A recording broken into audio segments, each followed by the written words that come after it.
Okay, it's a great evening, brothers and sisters.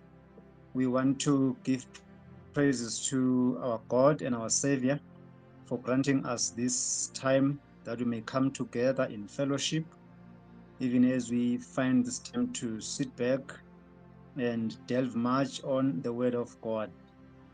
I want to believe each and every one of us are well kept in the grace, and we are all full of life and health, and God is good to us. May I kindly request that we begin our study tonight with a word of prayer, and we will request our brother, Apostle Mabuza, to lead us in a word of prayer. Amen. Amen. Father, we thank you, O God, in the name of Jesus Christ.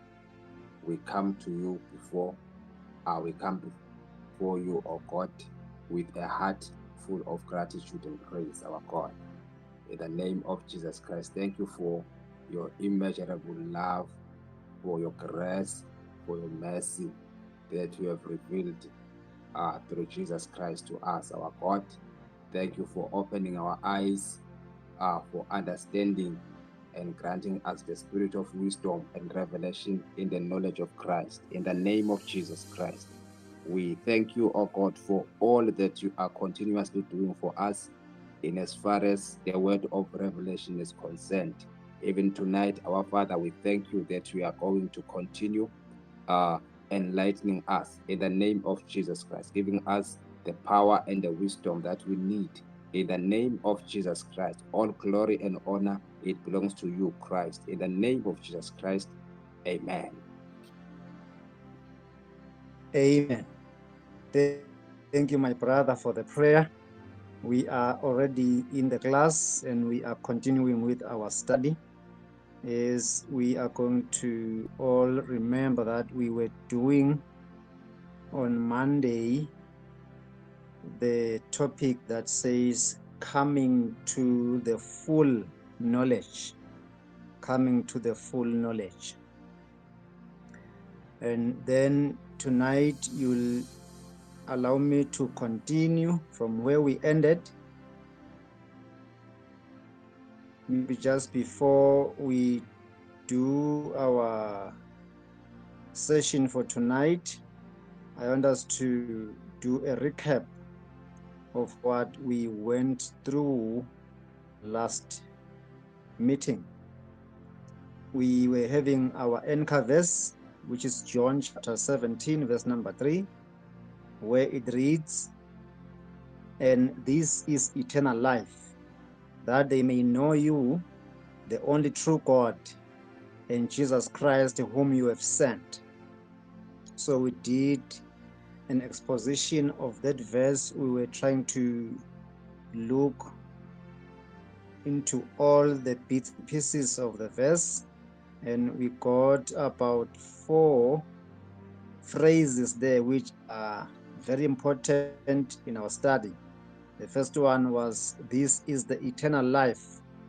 And we said the apostle there was speaking in the present tense, meaning that the eternal life is a present thing now.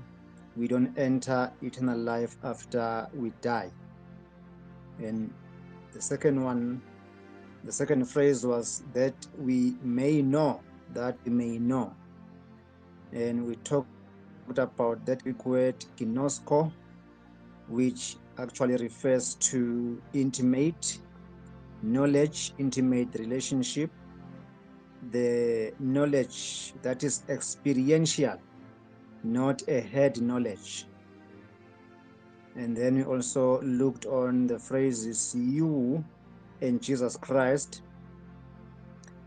And then the last one was "whom you have sent." So we saw there why Jesus was sent. And we said once we discover why Jesus was sent, then we get into that fulfilled work and we begin to live from a fulfilled perspective of the work of Christ. So the Lord Jesus Christ, when he defines eternal life, is actually talking about a union knowledge, the knowledge that is seen in oneness. When we say we have eternal life, it is when we know God who has given us this eternal life. And this knowledge is not a head knowledge, but this knowledge is the knowledge of oneness. We are one with God. This is the knowledge that we need to develop and then begin to live from it. So after having this knowledge, we will not try to earn the life which God has granted us, but instead we are going to live from that life. We are not trying to put our efforts so that we can acquire that life, but instead we come as we are and find that God has already granted us. He's done everything. He has met every requirement. And so if we develop that understanding and that knowledge, then we cease, we stop performing things which we might think that after we have performed those things, then we are going to find favor in the eyes and the presence of God.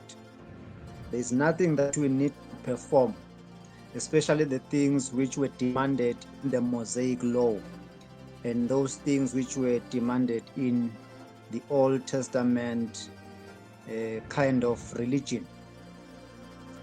Tonight, you will allow me to go together with you into the Word of God. And I want us to look straight on the words of Brother Paul. In fact, it is not just words, but these are prayers of the apostle. I want us to do an exposition of the prayers of our Brother Paul, the apostle, and see, because when he prayed, he was actually praying the desire of God. He was praying the will and the fulfilled plan. So in his prayer, he was trying to open up minds and the hearts of his readers. In essence, he was not praying, but he was making them aware of who they are, where they have come, what they have. So he was imparting to the believers, the saints, that kind of a knowledge in the way and in the form of prayer. That is why even when we find time to pray, it is important for us to pray the word. We don't pray our feelings. We don't pray our desires. We don't pray what we think we are lacking or we need. But instead, we must develop an art and a heart of praying the word of Scripture. And Brother Paul has taught us on how to pray the will of God, how to pray the plan and the fulfilled purposes of God. We are going to be looking on few texts here from his writings and try to analyze the truths which are going to lead us into having and acquiring this knowledge which we need. Because once we acquire this knowledge, we come into the liberty which the Lord Christ has given us. When we ended our meeting last week, we read Galatians chapter 5, when he tells us that now that Christ has set us free, let us maintain that freedom. Let us live in that freedom, not allowing anything to entangle us, so that we can have a full focus on the liberty which Christ has granted us. I want to re-echo that one even tonight, that indeed God through Christ has set us free. We are free indeed. It's freedom all the way. It is liberty all the way. No more efforts, no more religion, no more performing, no more trying to please God. We are people of God right now. Apostle John, in his letter, he says, we do not know what we shall be, but when we know that when he appears, we shall be like him, we shall be as he is. And in another letter, he talks about the love of God. He says, behold, what manner of love the Father has bestowed upon us, that we may be called the sons of God. And he continues to say, yes, indeed, we are the sons of God.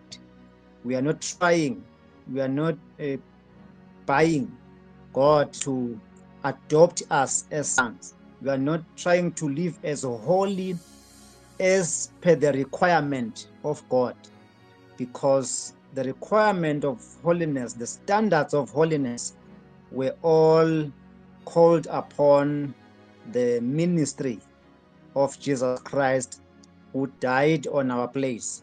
And now that we believe on the Christ, then we have what God wanted us to be, because he did this, he did it through the Christ. So we said last week, we are not saying to us everything now is acceptable, we can do anything, but we have said we are not performing anything, but we choose to live in this fulfilled work. We live in this knowledge. And when we live in this knowledge, when we live in this room which Christ has already built for us, the room of perfection is the one that teaches us. Brother Paul, when he writes to Titus, he talks about the grace. He says the grace of God has been revealed. And it is that grace. It is not only saving us, it is not only a saving grace, but it goes to an extent of, after saving us, it also trains us, it teaches us to know what is good, to know the standards of holiness. The same grace which has saved us, it also teaches us. So that is why it is important for us to live in that finished work, because that finished work is capable of training us, is capable of causing us to move away from anything that is contrary to the will of God, living in the knowledge, living in the finished work of Christ. It is the one that purifies us, cleanses our minds and our conscience, and keeps us pure as the Lord Jesus Christ has made us pure through faith. Okay, may we kindly go to the reading of Ephesians chapter 1 and see what Brother Paul has for us tonight. I want to believe my brother is here to read for us from the book of Ephesians chapter 1, and we are going to be reading verses number 17 and number 18. You may read for us, please.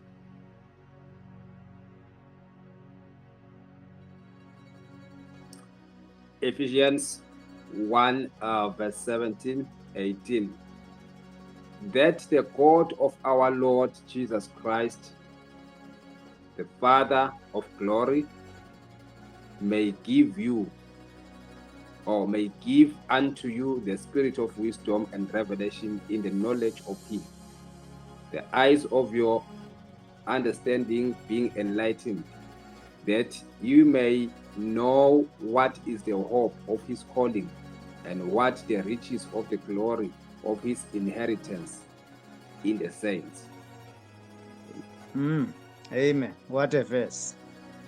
Kindly take note, underline that last phrase. It is very, very important.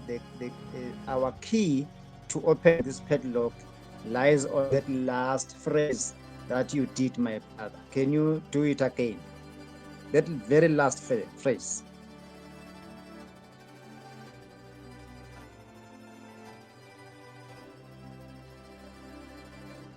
You can open your mic. Sorry. And what the riches of the glory of his inheritance in the saints. The riches in the saints. The riches are already in the saints. The riches of his glory are not in heaven up there. The riches of his glory are already in us. We are the saints. We are the ones in reference there. The riches of the glory has already been granted to the church, has already been stored in the saints.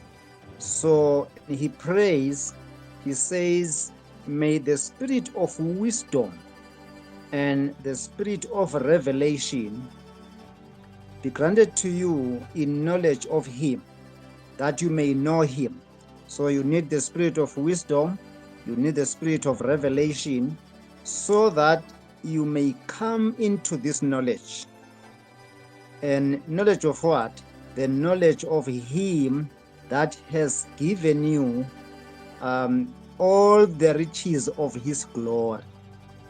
We are here not seeking for the glory. We are not seeking for the riches of the glory, but all the riches, all the treasures of the glory are fully stored and placed in the saints, in the believers. We actually have what it takes. We have got what it takes. God has already given us this thing to us. God has already given us this eternal life. God has already caused us to enter into this everlasting kingdom. God has finished his work. There is no other work that God is going to be doing. Rather, he is now looking upon us if we are responding exactly as he wants us to respond. He's looking upon us if we are growing and maturing into what he knows about us, because God knows everything about us, and which he knows about us has been given to us. We are given the fullness of God, according to Colossians 2. The entire Godhead is fully packed in us, right? In you, in your spirit, God in his fullness dwells there. And you need to know that, because your liberty, your freedom, your power, your authority, your influence lies on you knowing what and who lives in you. If you begin to know that the Godhead dwells in the inside of you and begin to live in that knowledge, put that knowledge in practice in the time of challenges, when your neighbors are talking about demons and being attacked about demons, when they are talking about a lot of things, you stop thinking about all those things and infesting your mind, but instead you begin to live with that knowledge. You live within the parameters of that knowledge, that God in his fullness lives in you. You are a carrier of God. You have God in fullness in you. You are not in need of God, because the one God you may need is already in the inside of you. In fact, He's not just inside you, but he is one with you. You are inseparable with God. And this union, this oneness, it is an eternal union, which now our brother John calls the eternal life. So he speaks of, kindly go to the book of Isaiah so that you can see the manifold Spirit of God there, chapter 11, and you are going to read from verse number 1, 2, and 3 possibly. Isaiah chapter 11. I want us to look on the manifold Spirit of God. Amen. Isaiah chapter 11, verse 1. And there shall come forth a rod out of the stem of Jesse, and a branch shall grow out of his roots. And the Spirit of the Lord shall rest upon him, the Spirit of wisdom and understanding, the Spirit of counsel and might, the Spirit of knowledge and of the fear of the Lord, and shall make him of quick understanding in the fear of the Lord. And he shall not judge after the sight of his eyes, neither reprove after the hearing of his ears. Amen. Thank you, my brother. He said, Isaiah is speaking in the day of prophecy. He's prophesying, he's looking ahead, and now he's seeing this Christ, the very Christ whom today we say he lives in us, or rather, we live in him. In the day of prophecy, our brother Isaiah is seeing the fullness of the Spirit being embedded upon the Christ, upon the Messiah. He calls him the root of Jesse, the offspring of Jesse. Can you do it again? I want us to count those different manifold there. Can you do it again? Okay, verse number 1. And there shall come forth a rod out of the stem of Jesse, and a branch shall grow out of his roots. And the Spirit of the Lord shall rest upon him. Okay. The Spirit of wisdom. Yes. Okay. The Spirit of the Lord, that's number 1. Yes. The Spirit of wisdom. The Spirit of wisdom, that's number 2. And understanding. The Spirit of understanding, that's number 3. The Spirit of counsel and might. The Spirit of counsel, the Spirit of might, yes. The Spirit of knowledge and the fear of the Lord. The Spirit of knowledge and the Spirit of the fear of the Lord. And when you go back, let's go back to Ephesians 1. Brother Paul is bringing back that concept. The Spirit is talking about the Spirit of wisdom, the Spirit of revelation, the Spirit of knowledge. You see, in prophecy, they saw the destination. And in the day of fulfillment, in the day of Paul, Paul is doing again in that which was seen in the day of prophecy. But now, me and you today, we are living in the day of the fulfilled. We are no longer just prophesying about the manifold Spirit dwelling in us, the Spirit of knowledge, the Spirit that will cause us to move in wisdom, in knowledge, in understanding, in the fear of the Lord, in understanding our position, in understanding ourselves. The Spirit is within us. We are not prophesying these things. It was Isaiah who prophesied. And we are not only praying, it was Paul who prayed.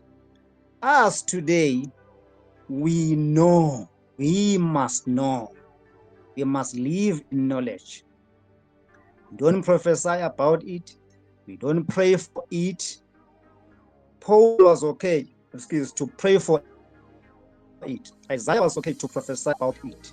But me and you, it will be wrong to prophesy about it. It will still be wrong to keep praying for it and asking God to give us the spirit of wisdom. We have the spirit of wisdom right now. Why do we say that? Because we were born of the Spirit. We were born into the fullness of the Spirit. There is nothing that is lacking of the Spirit that we do not have, because all the characters of the Spirit of God was installed into our spirit in the day of conception, when that intimate relationship took place. We actually got all the genes, all the spiritual genes. We have the spiritual genes. You have all the spiritual genes. If you are a child of God, if you were born of the Spirit, then it means you have all the genes of the Spirit. You have all the chromosomes of the Spirit. You are not lacking anything. You are moving in fullness. So you need to know that and feed yourself with this knowledge. Build your inner man, build your mind. Your mind must be taught how to walk in the Spirit. Your mind must be trained on how to live in this understanding, in this wisdom, in this knowledge. You need to train yourself. And how do you train yourself? You discard all these other things which are requiring your efforts. If you pay your tithes, things will be good. No, you are not buying the blessings. The entire blessing of God, the entire mantle of blessing rests upon you, because you were born of the seven manifold Spirit of God, the Spirit of wisdom and the Spirit of knowledge and Spirit of revelation, the knowledge of Him, wisdom, the wisdom of Christ, the revelation of Christ, the knowledge of Christ. That is what Paul is praying in the time of the fulfillment. He is praying now that the things which was prophesied may come alive in the saints. Yes. Okay, he continues to say, I pray that you will have the eyes of your hearts enlightened, the eyes of your understanding, that they may be enlightened, that you may know, that you may know. All the prayers of Brother Paul are persuading the church, the believer, to come into the knowledge, not just to pray, but into the knowledge. Why he prayed?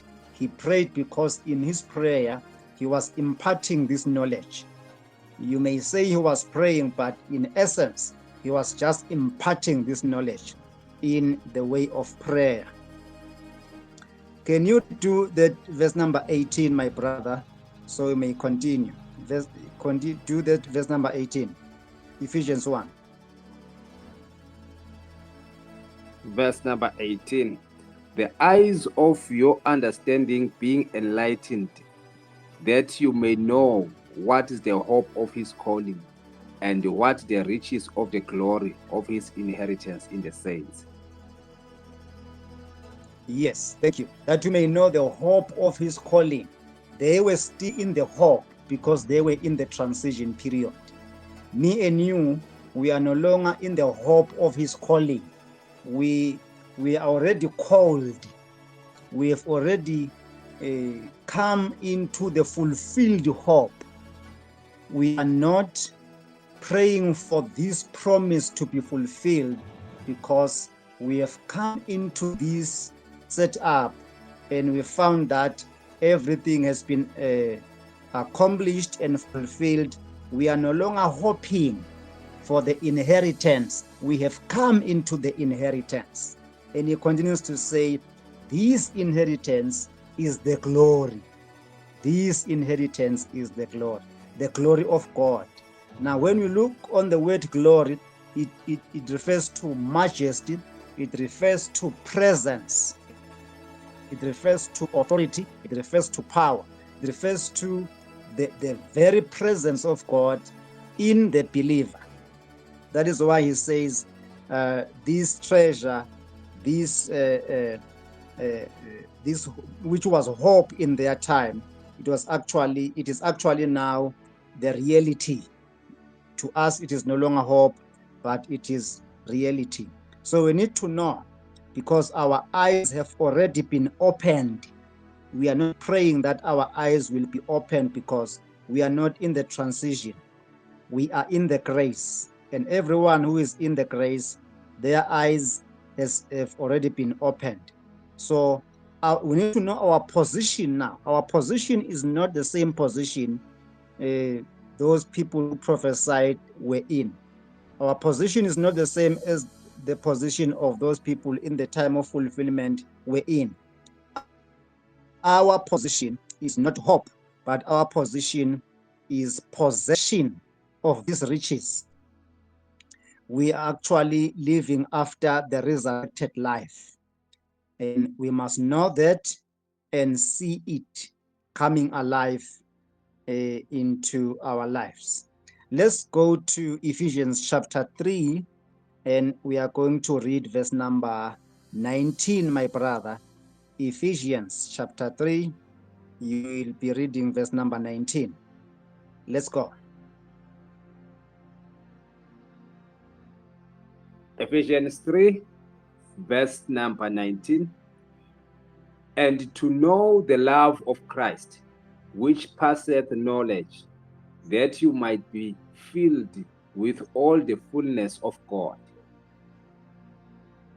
Amen. To know the love of Christ. In our last meeting, we said love is the same thing as knowledge. When you say love, it's the same thing with knowledge. Knowledge is love. So we need to come to this love, to this intimacy, to this experiential union, this togetherness, this oneness with God. And Brother Paul continues to pray there. He says, I pray that you may come to know the love of Christ. This love surpasses knowledge. So this knowledge surpasses knowledge. This love of God, which we must come to, it surpasses knowledge, that you may be filled with all the fullness of God.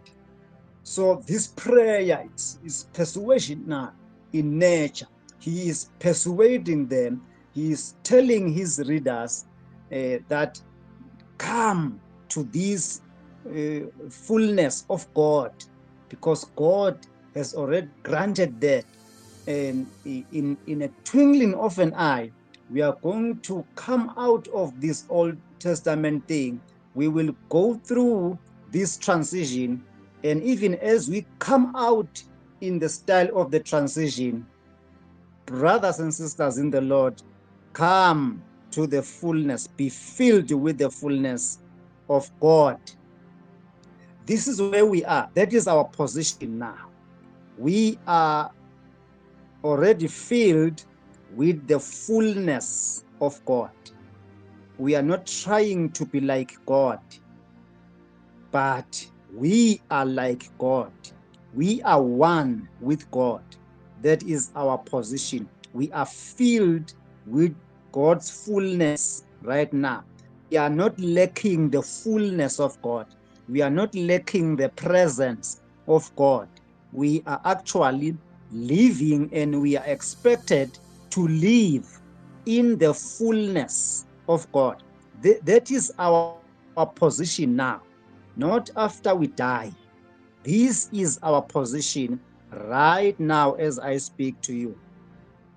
And so we must know that and begin to live in it. Because when we know this, all the efforts and the trying in error will stop. We will just live in liberty. We live in this freedom. We begin to enjoy God. No fear. There is nothing. We are just at peace with God through this knowledge that the God might want to please so that he accepts us in his heaven, holy heaven. He is within us. He is one with us. And we are not trying to be accepted. We are already accepted through the Christ, through the finished work of Christ. That is our position, my brothers and sisters. Can you go to the book of Philippians, chapter 3, and we will see how Brother Paul continues with this theme in verse number 8 and 10. Verse number 8 and 10 for now. Philippians chapter 3. Amen. Philippians chapter 3, verse 8. You doubtless, and I count all things but loss for the excellency of the knowledge of Christ Jesus my Lord, for whom I have suffered the loss of all things, and do count them but dung, that I may win Christ, and be found in him, not having mine own righteousness, which is of the law, but that which is through the faith of Christ, the righteousness which is of God by faith, that I may know him and the power of his resurrection, and the fellowship of his sufferings, being made conformable unto his death. Amen. Thank you, brother. So you see, he says, I do not want to be found trying with my own effort, with my own righteousness, but I just want to live in this righteousness of God, which was accomplished by the Christ. And he says, everything that was of benefit to me, and he points back now to their religion as Hebrews. He says, everything that was of benefit to me, I am counting everything as dung, as refuse. Why? Because I want to acquire, I want to have, I want to take hold, I want to hold fast to this life of Christ, which has been given to me. I do not want to appear as a Hebrew. I do not want to appear as a Benjaminite. I don't want to appear as a Pharisee. I don't want to appear as a learned teacher of the law. I just want this fulfilled work, so that after I have acquired, I have got this fulfilled work, I may stop working. I may stop performing according to the demands of the law. I may stop the rituals, the sacraments. I may just come to fullness and begin to enjoy this fulfilled life in the Christ. So he says, I count everything as loss. I want to implore each and every one of us. You see, sometimes when we pinpoint some of these things that need to be dropped by the church and by the believer, some of our brothers and sisters, they get irritated. That's because of the mindset. That's because of the indoctrination that we've been brought up from. But I want to implore you tonight, before we pray. He says, I count everything as loss. And we need to count everything as loss indeed, even today. That one must be our desire, to come into a state whereby we count all these things as refuse, as garbage. All these things are useless. Even if we try 100% to maintain and to mark time on these things, God is not going to accept us because we are mark timing on all the demands of the law and all the practices, the sacramental practices. God has accepted us in the Christ. And that is the knowledge that we need to know. Because if we come to that knowledge, we begin to live in peace. We are actually entering into the rest of God. According to Hebrews chapter 4. I count everything as loss that I may know him. So before I know him, I must lose. You can't know Christ while you are full of luggage. The way into this knowledge is loss. You must lose the things you treasure, your religious treasures, so that you can gain the treasures of the glory.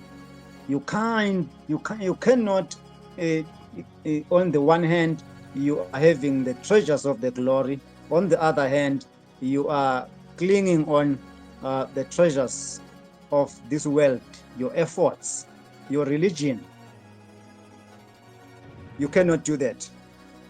You need to have a full focus on the treasures of heaven, which is to know him. He continues to say that I may know him, not just him, and also know the power of his resurrection, and that I may share in his sufferings. So we spoke about the sufferings, that today we do not want to share in his sufferings. The sufferings were all fulfilled, and they gone through the sufferings of the Christ in the time of the transition. The 40-year period of the transition was the time whereby the early church brothers, they were fulfilling all the sufferings of the Christ. Today, we are no longer fulfilling that which remained in the sufferings of Christ, because everything that he had to suffer, he suffered himself as a person, and the early church also carried that suffering in the transition. That is why we have persecution, the time of persecutions. Today, there are no persecutions. If you do not have money, that is not persecution. If your children don't have money for school fees, that is not persecution. If in your local church they seem like they don't like you, that is not persecution. That is ignorance. Those guys, the apostolic church was persecuted by the authorities of religion in that time. Today, there are no authorities of religion that can persecute you, especially in all our Christian countries. So you are not sharing in his sufferings, but you must come to the knowledge of him and know the power of his resurrection. So our position, it is not death, but it is his death. If we know that he died on our place, then his death was our death, and his resurrection was our resurrection. And if his resurrection was our resurrection, then it means today we are having the new life.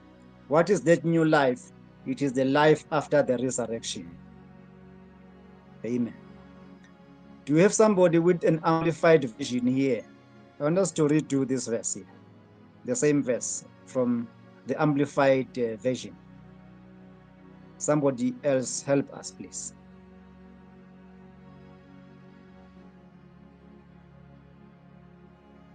Ephesians 3, verse 8 and 10 from the amplified version. If you have, kindly show up before our time runs up.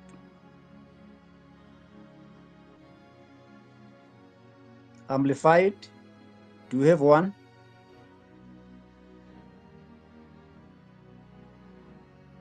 No amplified.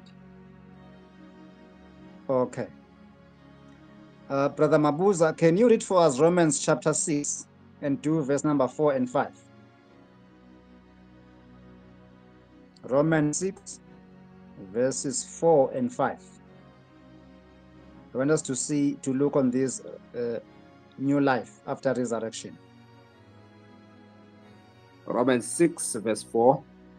Therefore, we are buried with him by baptism into death, that like as Christ was raised up from the dead by the glory of the Father, even so we also should walk in newness of life. For if we have been planted together in the likeness of his death, we shall be also in the likeness of his resurrection. Let us walk in the newness of life. Yes, let us walk in the newness of life.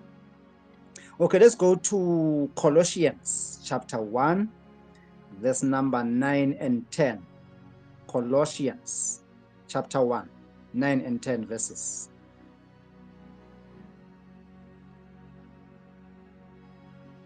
Colossians 1, verse 9. For this cause we also, since the day we heard it, do not cease to pray for you, and to desire that you might be filled with the knowledge of his will in all wisdom and spiritual understanding, that you might walk worthy of the Lord unto all pleasing, being fruitful in every good work and increasing in the knowledge of God. Amen. Our prayer is that you will be filled with the knowledge of his will. Be filled with this knowledge. You see the apostolic language, the apostolic writings. When we read the apostolic letters, the epistles, not the book of Acts. We are not taking doctrine for the church from the book of Acts, because the church in that book was an infant church and was still in a learning curve. So we don't make doctrines from the book of Acts.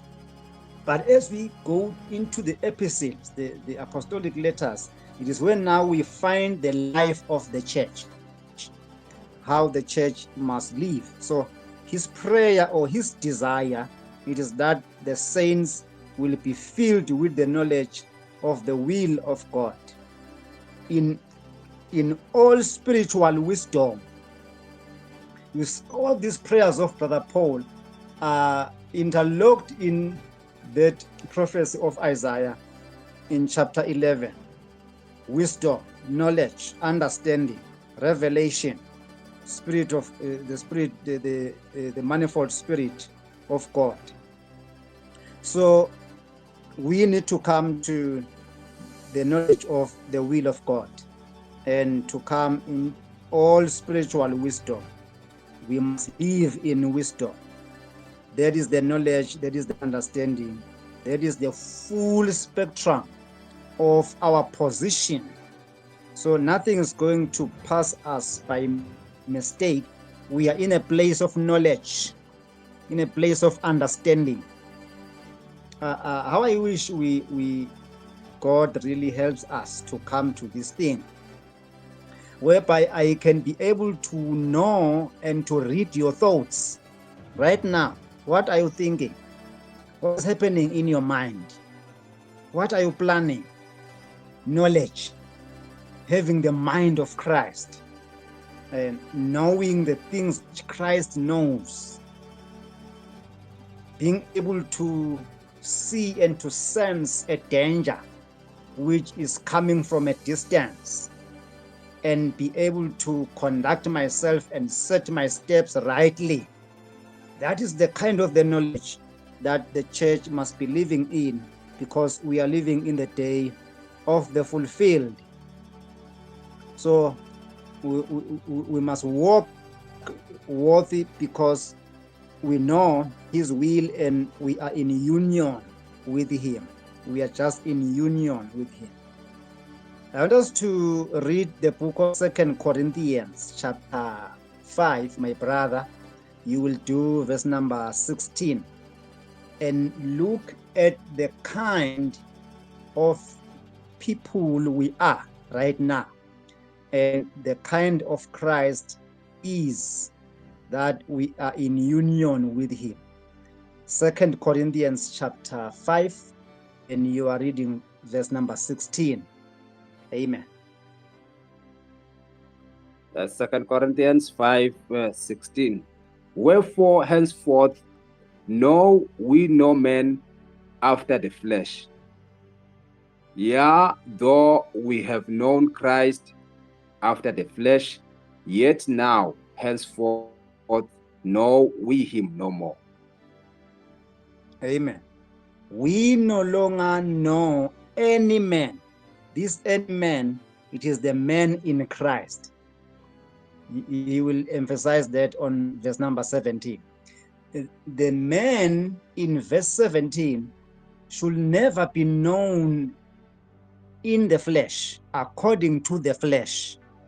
And he continues to say, even though we once knew Christ in the flesh, that is, they once knew Christ as the child of Mary and Joseph, who lived under the law, who practiced the law, but in the church, in the body of Christ, we do not know Christ in that order.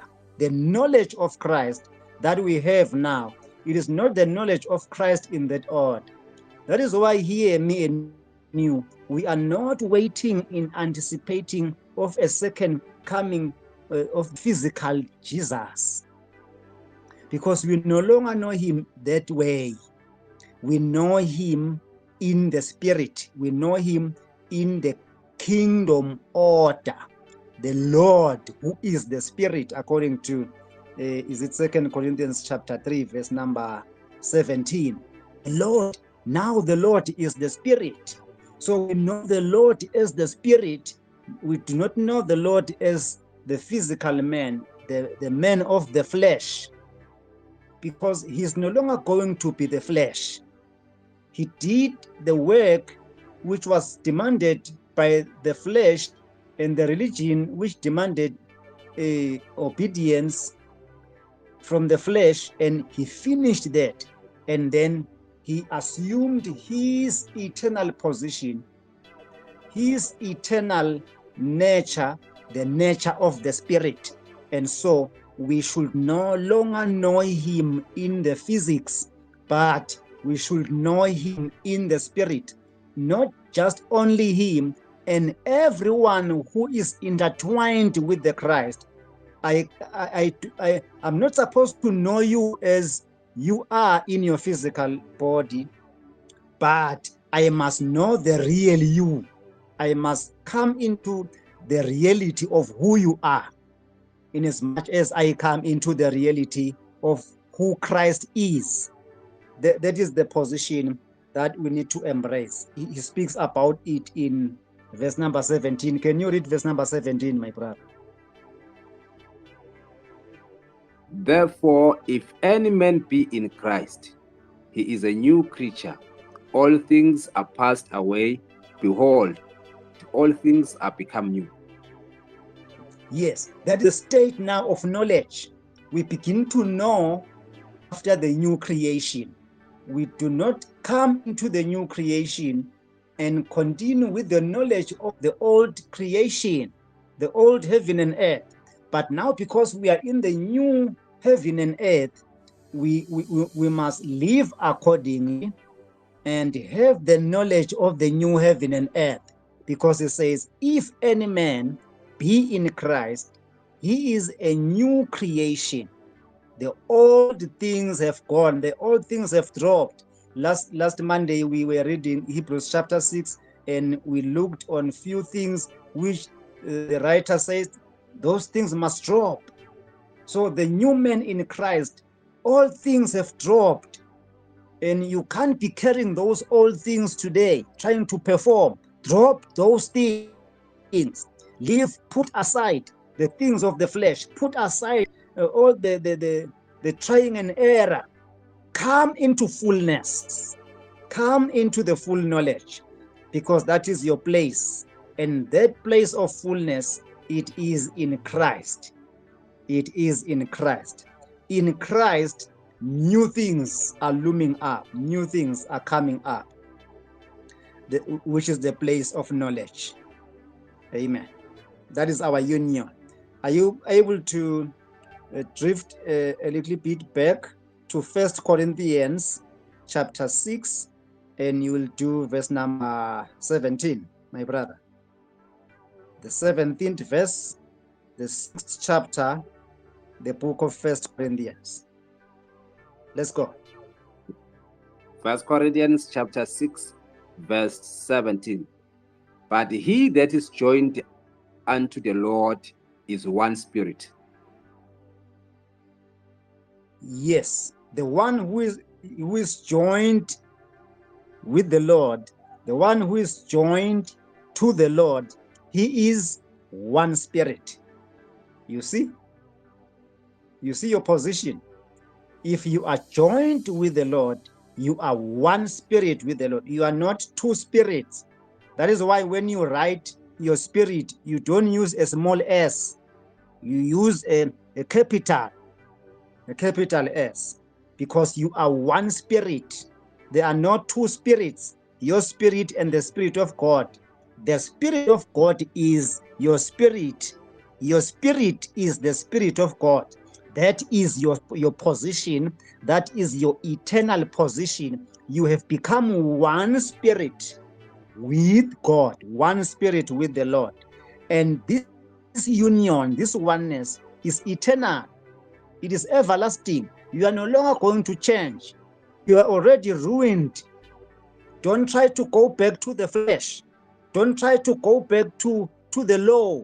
Don't try to go back to the rituals and keeping those sacraments like about Holy Communion, about water baptism, about tithing, and all these things, these filthy things. Come out from among them and be pure. And your purity is in the understanding, the knowledge, the wisdom that you are one spirit with the Lord. You have become joined with God, and you have become one. That is why Ephesians 4:5 will speak of one Lord, one spirit, one body. One, everything is one, not two. So you are the capital S, spirit, not the small s. Okay, let's go to Colossians chapter 2. The book of Colossians chapter 2, verse number 2 and 3. Kindly read for us, my brother. Colossians 2, verse number 2. That their hearts might be comforted, being knit together in love, and unto all riches of the full assurance of understanding, to the acknowledgement of the mystery of God, and of the Father, and of Christ, in whom are hid all the treasures of wisdom and knowledge. Amen. In whom is hidden all the treasures of wisdom and knowledge. You see, you see the point of the knowledge, the household of knowledge. And he prays that they may reach all the saints, that they may reach all the riches, not few, not some, but all the riches of the full assurance of understanding and the knowledge of God's mystery, this mystery which is Christ. He was once a mystery. He should not continue being a mystery even in our time. No, we are raising up big billboards. We say no, Christ is no longer a mystery. Christ has been revealed. He lives in us, and we are to come to that knowledge, enjoying all the riches of the Christ. Christ is our reality now. We are no longer hoping for these things, but these things are our reality now. So let us come to this knowledge.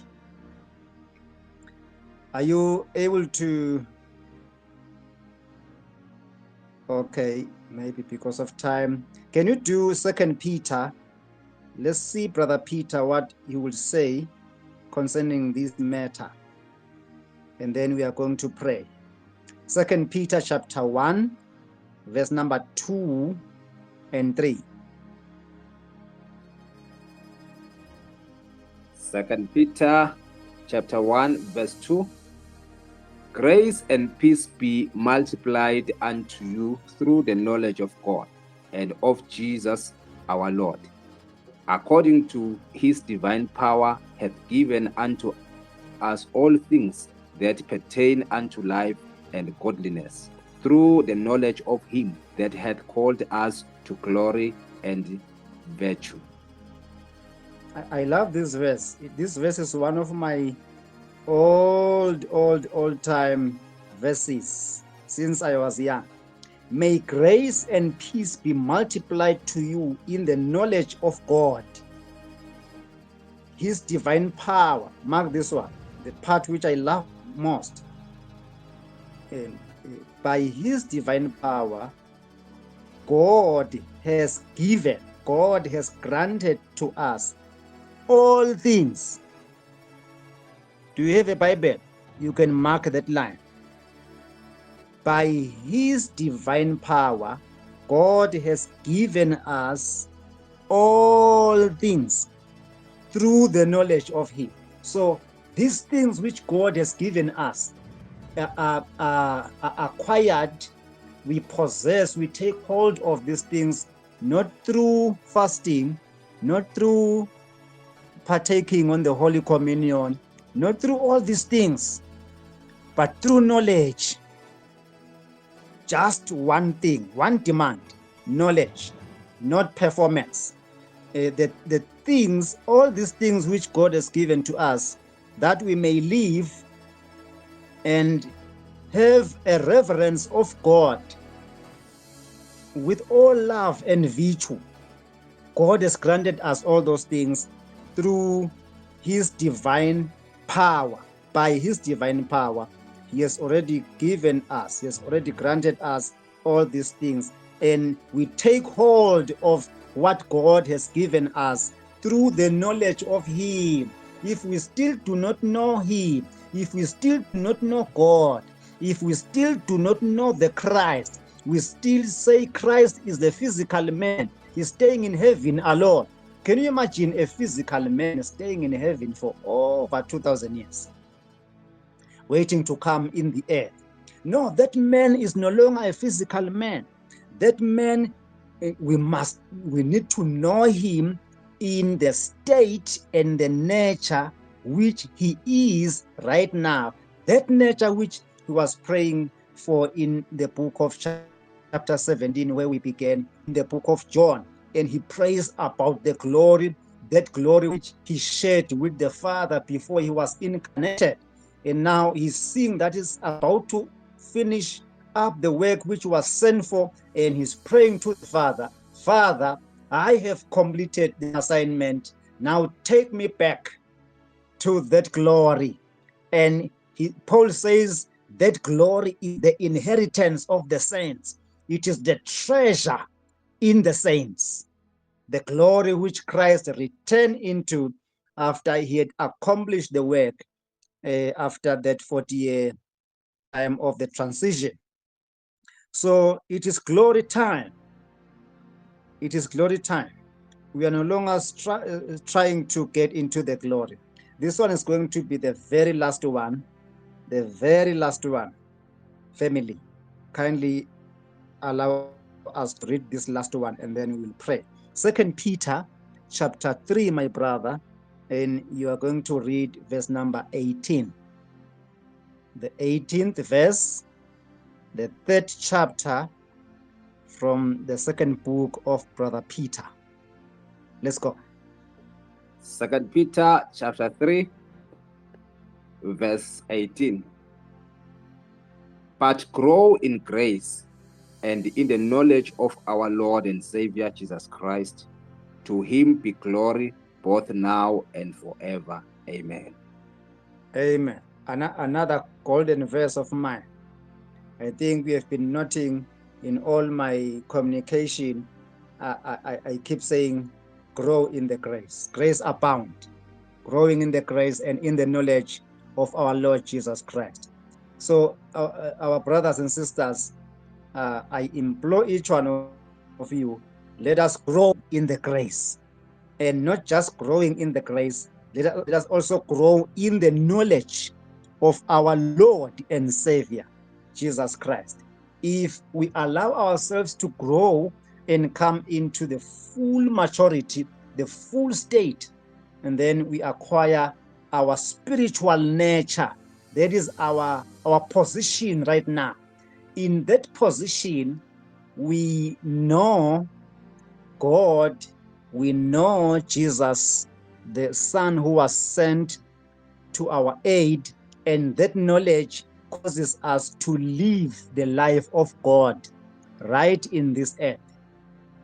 We are not waiting for another time, another season to come to be translated, because we have already been translated into the kingdom of God's dear Son. We have been delivered from the kingdom of darkness and translated into this everlasting kingdom. And the way of life, the principle of life in this everlasting kingdom, it is knowledge, not performance. Amen. I hope you are following very well, and you will allow me to put my tools down, getting ready for prayer. But before we pray, we are going to open a few minutes window for questions, for additions, and for any concern. Let me take the mic to the platform. Amen.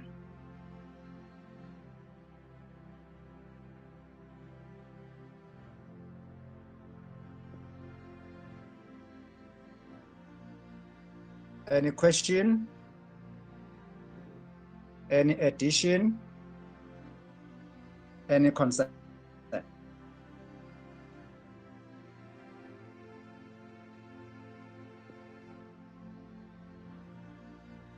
Clear and sound. Okay, thank you so much. Quietness might mean some concern, or it might mean well understood. It might also mean I'm confused. I will ask on another day. Otherwise, brothers and sisters in the Lord, thank you for your time and for your presence. I want to believe you have been blessed, and we are closing our lesson tonight. We are going to do that with a brief word of prayer, and our brother is going to pray for us. May we kindly request Brother William Kininza to lead us in a word of prayer. Amen. Let us pray. Our Heavenly Father, we thank you, Lord God Almighty, for this moment you have given us, Lord. We thank you, Lord, and we appreciate you. We give you glory and praise and honor. We say, God, it is a great honor, Lord, to us to receive such a wonderful message, such enlightenment that is happening, Lord, into our lives. We thank you, Lord, that we are being transformed and we are no more the same. We thank you, Lord Almighty, that we are gaining more power, because this knowledge is so powerful and it's so empowering to us. Because as you have said in your word, that your people are perishing due to lack of knowledge. They are not perishing because of demons. They are not perishing because of the devil, but they are perishing because of lack of knowledge. And we thank you, Lord God Almighty, that now we are acquiring the knowledge that will help us not to perish, the knowledge that will help us to have confidence, the knowledge that will help us to stand, the knowledge that will help us to stay calm even in the midst of every form of evil spirits, the knowledge that will empower us, that will make us to be bold enough to have more confidence and to be settled in our minds, Father God Almighty, to have peace with you, God Almighty, always to live a peaceful life, to live, Lord, a life that That is the life that you desired us to live, the life that is that you have prepared for us, that you have destined us, Lord, to live. We give you glory, we give you praise, and we thank you, Lord, for your servants that you are helping us through, God Almighty, in this moment. We say, God, protect him, keep him always, oh God Almighty, for us, for we need more, God Almighty, of what you are doing in our lives through him. We say, God Almighty, we give you glory, we give you praise. Keep us all, Father, in the name of Jesus the Christ. Amen. Amen and amen. Thank you so much, brothers and sisters. Be blessed. Amen. Amen. Amen.